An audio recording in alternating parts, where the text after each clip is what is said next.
What's up, everybody? Kevin Oak here. So, real quick, I've been having two main issues with my squat lately. Right. So, number one, I've been having a lot of knee pain the last couple of months.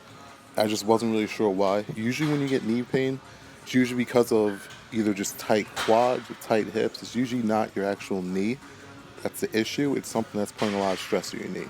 So that's number one. And then number two, as of late, switching from the bar I'm using in this session is the Ironworth squat bar. But lately I've been using a Texas squat bar because that's what I'll be using at the Reebok Record Breakers.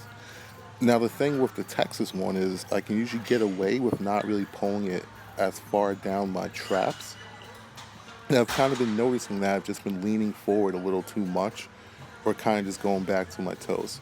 So I purposely switched back to the Ironwolf bar this week just to kind of exploit that, I guess you could say, to make sure I'm still sitting back and still squatting how it should be. Now, back to the other issue of just the knee pain. I was trying to figure out exactly what the issue was because I know I'm not tight. I'm very mobile at the moment. So I had one of the guys training with me, Scott, tape me from the front. Usually I tape myself from the side just to make sure I'm hitting depth. But I had him tape me from the front, and I realized what was going on was my knees are slightly caving in. So in the bottom part of the squat, the most stressful part on your legs, my knees are kind of inside of my heels, which is just putting a tremendous amount of stress on them.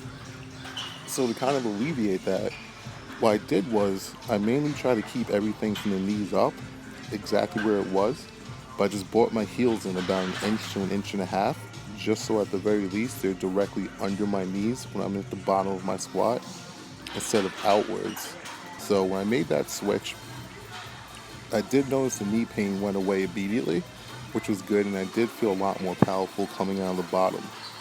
Now, anytime you change up your form a little bit, usually there's good things and bad things. So while I have been training a little lighter, like in the low 700s to mid 700s, just building up a little volume, this session I did decide to push it a little heavier just to see if there was any technical breakdown or any technique issues that were coming from the slightly modified stance. So I pushed it to 826.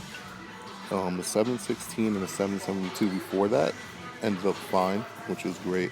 But on the 826, I did notice that I got just a little too forward on my toes. I ended up kind of losing balance and moving forward. The spotters were able to catch me, so that was great. There's no issues with that, but it's just something I have to think about now in terms of this new stance. If I'm going to keep it, I'm just going to have to force myself to sit back just a little harder to make sure I stay balanced and not more on my heels.